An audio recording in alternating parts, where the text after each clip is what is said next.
Hello viewers, नमस्कार। आप सभी का अनअकैडमी आईएएस मंजिल के यूट्यूब चैनल पर स्वागत है। सो फ्रेंड्स, यूएस के इन्फ्लेशन का डेटा आया है 26 अगस्त को। ये जो इन्फ्लेशन का डेटा है ये जुलाई महीने का है। इन्फ्लेशन जो है वो 3.7% पे है।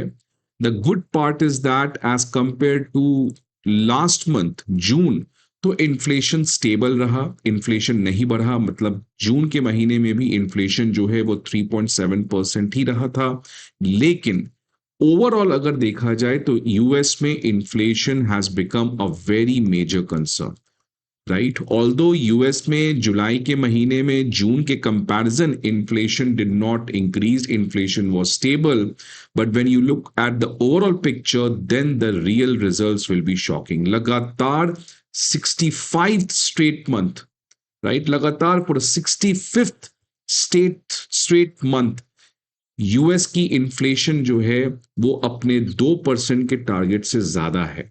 Now that is clearly showing that why US में जो हाउस होल्ड सेक्टर है वो आज काफी प्रॉब्लम में है। बिकॉज आप समझिए कि 2% टारगेट से लगातार 65 महीने तक इन्फ्लेशन जो है वो 2% से ज्यादा है, राइट। तो यस, इन्फ्लेशन जुलाई में जून के महीने में ज्यादा चेंजेस नहीं हुए हैं, बट अगर देखा जाए ओवरऑल बेसिस पे तो इकोनॉमी में inflation has been on a higher zone for a constant so many months now. तो फ्रेंड्स, इसी पर्टिकुलर चीज के बारे में आज एनालिसिस करेंगे कि इस डेटा के बेसिस पे बॉन्ड मार्केट में क्या रिएक्शन आया और उस बॉन्ड मार्केट के बेसिस पे इंडिया के ऊपर क्या इंपैक्ट आया। And finally, after understanding all these good piece of information, we are going to solve a UPSC prelims question, जिससे अगर आप इन सेशंस को फॉलो कर रहे हैं और जो भी मैं सेशंस के एंड में एमसीक्यू डालता हूं, अगर आप इसको सॉल्व कर रहे हैं then you are going on a very strong preparation for the next year. और उसके बाद जब भी आप प्रीलिम्स दे रहे हो, इकोनॉमी से जो भी समस्याएं हैं, जो भी क्वेश्चन एक्सपेक्टेड है, वो यहां से आपके सॉल्व बहुत आसानी से हो जाएंगे। अच्छा, जिन लोगों को ये नहीं पता इन्फ्लेशन क्या होता है, इन्फ्लेशन को मेजर कैसे किया जाता है, वो मैंने यहाँ पे दे दिया है। जैसे इंडिया में आपने जान दो वो ना, consumer price index. So consumer price index basically measures the inflation from the point of view of consumer. Consumer के लिए food, housing related service, vehicle, health care, travel, electronics, personal services, ये कैसे महंगे हो रहे हैं, इसको कैसे हम मेजर करते हैं इंडिया में, सीपीआई। यूएस में भी बेसिकली दो इंडेक्स हैं जो कंज्यूमर के लेवल से इन्फ्लेशन मेजर करते हैं। एक तो है आपका सीपीआई और दूसरा जो मेन इंपॉर्टेंट इन्फ्लेशन इंडेक्स है जिसको वहां की सेंट्रल बैंक मेजर करती है इन्फ्लेशन को टारगेट करने के लिए, वो है पर्सनल कंजम्पशन एक्सपेंडिचर इंडेक्स। तो आप इसको आसान भाषा में ये समझ सकते हैं कि ये जो पीसी प्राइस इंडेक्स है ये बहुत हद तक सिमिलर है इंडिया के सीपीआई इंडेक्स की तरह, क्योंकि ये दोनों बेसिकली कंज्यूमर लेवल पे इन्फ्लेशन को समझना चाहते हैं, unlike WPI and the producer price index. अब यही पर्टिकुलर पीसी प्राइस इंडेक्स जो है ये वहां की सेंट्रल बैंक फेडरल रिजर्व जो है वो टारगेट करती है, और वही जो टारगेट मैंने बात की आपको 2%, वो इसी पीसी प्राइस इंडेक्स का टारगेट है। अब आप देख सकते हैं कि यहाँ पे जो यूएस की फेड ऑफिशियल्स है, जो वहां की सेंट्रल बैंक है, वो अब शायद काफी ज्यादा डिलेमा में है क्या किया जाए। बिकॉज लगातार इन्फ्लेशन जो है वो 2% पे नहीं आते हुए दिख रही है, क्योंकि जून के महीने के मुकाबले जुलाई में इन्फ्लेशन स्टेबल रहा है, but that does not mean everything is going good. Because inflation कम भी नहीं हुआ है, राइट, बढ़ा नहीं है तो कम भी नहीं हुआ है, बिकॉज याद रखिए टारगेट जो है वो 2% है। इसलिए अब कहीं ना कहीं जो इन्वेस्टर्स हैं, जो मार्केट है, उसको अब ये लगता है कि इस साल प्रोबेबली एक रेट हाइक हो सकता है, राइट। एक रेट हाइक जो है वो यूएस सेंट्रल बैंक के द्वारा इस साल के एंड तक हो सकता है। अगली मीटिंग जो यूएस सेंट्रल बैंक की है, जिसको जैसे इंडिया में आपने पढ़ा होगा आरबीआई के अंदर एक मॉनेटरी पॉलिसी कमेटी है, वैसे वहां की फेडरल रिजर्व के अंदर एफओएमसी है, फेडरल ओपन मार्केट कमेटी, ये डिसाइड करती है वहां पे रेपो रेट या इंटरेस्ट रेट के साथ क्या करना है। इसकी अगली मीटिंग जो है वो अगस्त में नहीं है, सितंबर में इसकी मीटिंग है, 15 से 16। इसमें शायद ये लोग अब इंटरेस्ट रेट को हाइक नहीं करें, बिकॉज इन्फ्लेशन जो है वो बढ़ा नहीं है। अगर बढ़ता तो वो अगले ही मीटिंग में इसको हाइक कर देते। मतलब अब लोगों का कहना है कि the best scenario for a rate hike will be in the month of around December. अब इसी की वजह से ये जैसे खबर आया कि इन्फ्लेशन का डेटा स्टेबल रहा है, कम नहीं हुआ है, राइट, बहुत लोग एक्सपेक्ट कर रहे थे कि शायद इन्फ्लेशन का डेटा कम हो, बट ऐसा नहीं हुआ है।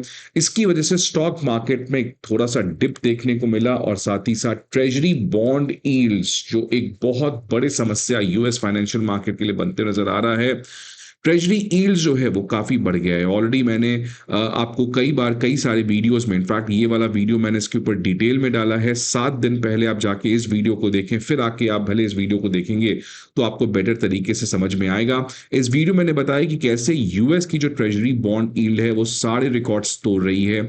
इनफैक्ट 2007 के बाद आज तक कभी भी यूएस की ट्रेजरी बॉन्ड पे जो यील्ड आता था वो 5.2% से ज्यादा नहीं था। इनफैक्ट अब तो फ्रेंड्स अगर आप देखेंगे तो इट इज इंचिंग टूवर्ड्स 5.3%। ये डेटा जो 5.2% का ये कुछ दिन पहले का है, राइट। अब तो यूएस ट्रेजरी बॉन्ड यील्ड जो है वो 5.3% पे आ चुका है। So that has never ever happened since 2007। और ये जो यूएस ट्रेजरी बॉन्ड यील्ड बढ़ते हुए दिख रहा है, इसके दो मेजर रीजंस हैं। मैंने अगेन अपने लास्ट वीडियोस में बताया है, आप जाके इसको देख सकते हैं। दो मेजर रीजंस हैं क्यों यूएस में ट्रेजरी बॉन्ड यील्ड बढ़ रहा है। ट्रेजरी बॉन्ड यील्ड बढ़ रहा है मतलब क्या हुआ, अगर थोड़ा सा मैं रिकैप करूं, if yield is increasing which means आपकी बॉन्ड प्राइसेस कम हो रही है। बॉन्ड प्राइसेस कम क्यों हो रहे हैं, because people are selling the bond. So the number of people जिनके पास बॉन्ड है वो बेच रहे हैं, वो ज्यादा है एज कंपेयर टू जितने लोग बॉन्ड्स को खरीदने के लिए रेडी हैं।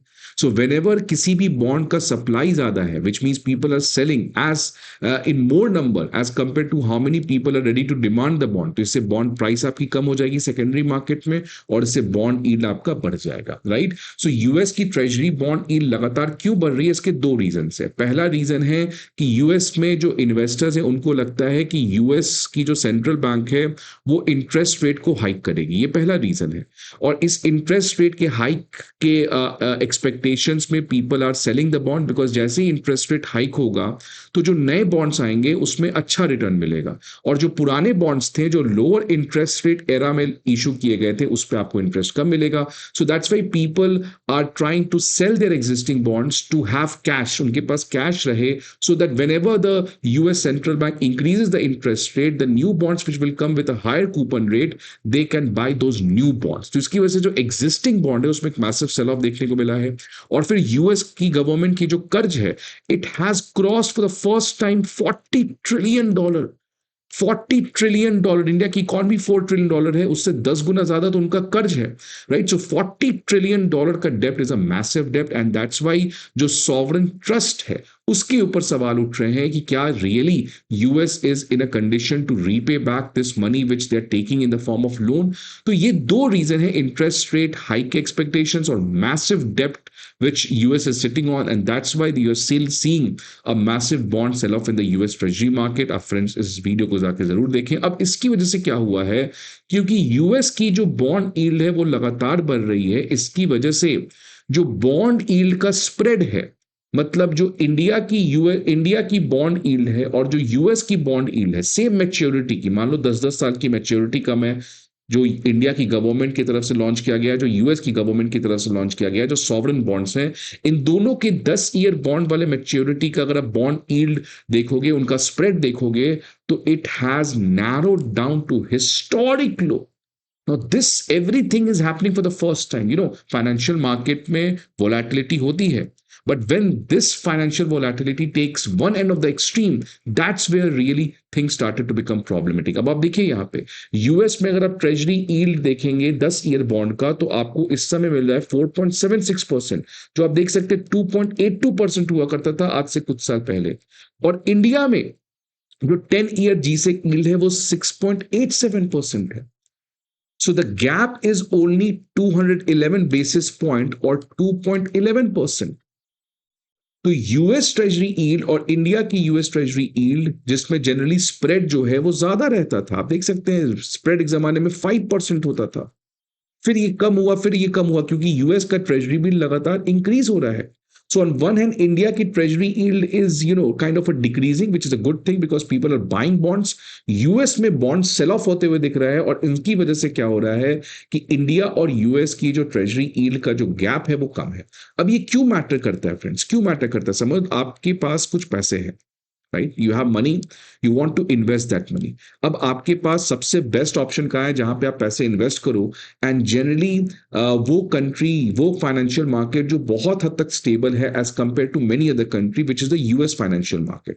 आप यूएस में जाके स्टॉक खरीद लो या यूएस गवर्नमेंट की बॉन्ड खरीद लो, that is generally considered as one of the most safest asset to invest. लेकिन आप क्या हो? लालची हो. आपको लगता है कि यार मैं यूएस में इन्वेस्ट करूंगा क्योंकि जो चीज बहुत सेफ है उसमें रिटर्न भी कम आएगा. तो आप कुछ एक्स्ट्रा प्रॉफिट के लिए क्या किया आपने यूएस छोड़ के आप आ गए इंडिया. आपने सोचा मैं क्यों ना इंडिया के फाइनेंशियल मार्केट में इन्वेस्ट कर देता हूं, राइट, इंडिया के फाइनेंशियल मार्केट में इन्वेस्ट कर देता हूं. थोड़ा रिस्क ज्यादा है इंडिया में, बट बॉस रिटर्न भी ज्यादा है, राइट. जैसे आप मान लो 2018 में अगर आपको इन्वेस्ट करना होता, अगर आप यूएस की ट्रेजरी बॉन्ड खरीदोगे तो आपको तो केवल 2.8% का यील्ड मिलेगा. और अगर आप इंडिया में थोड़ा सा रिस्क ज्यादा भी लोगे तो रिस्क ज्यादा लेने की वजह से आपको रिटर्न लगभग 5% का ज्यादा आएगा, right. So only people are going to take risk more if reward is more, right. इसकी वजह से क्या होता था कि ये स्प्रेड जितना ज्यादा होता है, the higher the spread, more foreign inflow comes into India. But now see what has happened. अब अगर आप इन्वेस्टर हो, आप यूएस में डालोगे पैसा, यूएस के सॉवरेन बॉन्ड, ट्रेजरी बॉन्ड को खरीद लो तो आपको 4.76% का इंटरेस्ट आ रहा है. और इंडिया की अगर आप गवर्नमेंट बॉन्ड्स खरीदोगे तो 6.87% का यील्ड मिल रहा है, which means why should I take so much of risk coming to India and investing in India only for a small extra return of 2.11%, right? So whenever the friends yield spread decreases, that is where foreign capital outflow happens. तो इसीलिए foreign capital outflow की समस्या जो है वो India में अब आते हुए दिख रही है. और ये जो yield spread कम हुआ है, this problem further gets complicated because जब भी फॉरेन कैपिटल आउटफ्लो होता है तो एक सबसे बड़ा फैक्टर तो ये होता है कि yield spread कितना है इंडिया और यूएस के बॉन्ड्स का with same maturity. But other thing what happens is exchange rate depreciation. Because जितना ज्यादा रुपी डेप्रिशिएट करेगा उतना ही ज्यादा फॉरेन इन्वेस्टर्स जिन्होंने इंडिया में पैसा इन्वेस्ट किया है उनका रियल रिटर्न कम होगा, and that will lead to further foreign capital outflow. और इसी रुपी डेप्रिसिएशन को मैनेज करने के लिए वो लोग हेजिंग कॉस्ट करते हैं. मतलब आने वाले साइन में कि इंडिया से फॉरेन कैपिटल बाहर जाने की चांसेस बहुत ज्यादा लग रही है. बिकॉज एक तो ये प्रॉब्लम है ही कि इंडिया यूएस की सेम बॉन्ड, सेम मैच्योरिटी की जो बॉन्ड यील्ड है उसका स्प्रेड काफी बड़ा है.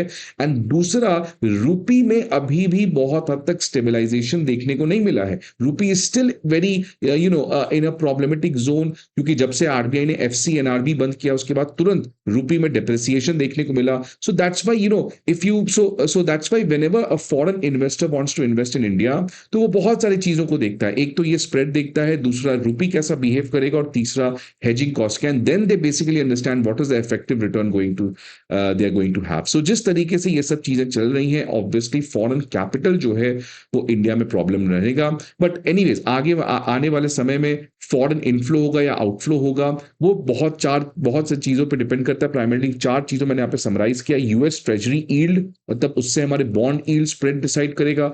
रूपी में कितना हद तक डिप्रिसिएशन का एक्सपेक्टेशंस इन्वेस्टर्स फैक्टर इन कर रहे हैं. क्रूड ऑयल की प्राइसेस कैसी बिहेव करेगी, बिकॉज अगर क्रूड ऑयल का प्राइसेस बढ़ता है तो इंडिया में इंपोर्टेड इन्फ्लेशन जैसी प्रॉब्लम हो सकती है. तो फॉरेन कैपिटल आउटफ्लो, और हो सकता है ग्लोबल रिस्क एपेटाइट, जो ग्लोबल इन्वेस्टर्स हैं, how much they want to take risk in countries like India. So these are the 4 factors which are going to collectively decide whether foreign inflow or outflow will be happening in India in the coming times. Friends, अगर आपने ये video समझा है तो नहीं समझा है तो फिर से इस लेक्चर को देखें. जो भी डाउट है आप जाके सर्च करें और उसके बाद वापस से इस वीडियो पे आए और बहुत अच्छे क्वेश्चन को आप सॉल्व करें. ये क्वेश्चन बहुत हद तक एक्सपेक्टेड है 2027 या 28 के प्रीलिम्स में. मैं आपके ऊपर आपके आंसर को आके चेक करूंगा कमेंट बॉक्स पे, फिर मैं अपने आंसर को बाद में दूंगा. I hope to see you again some other videos. Till then, good bye, take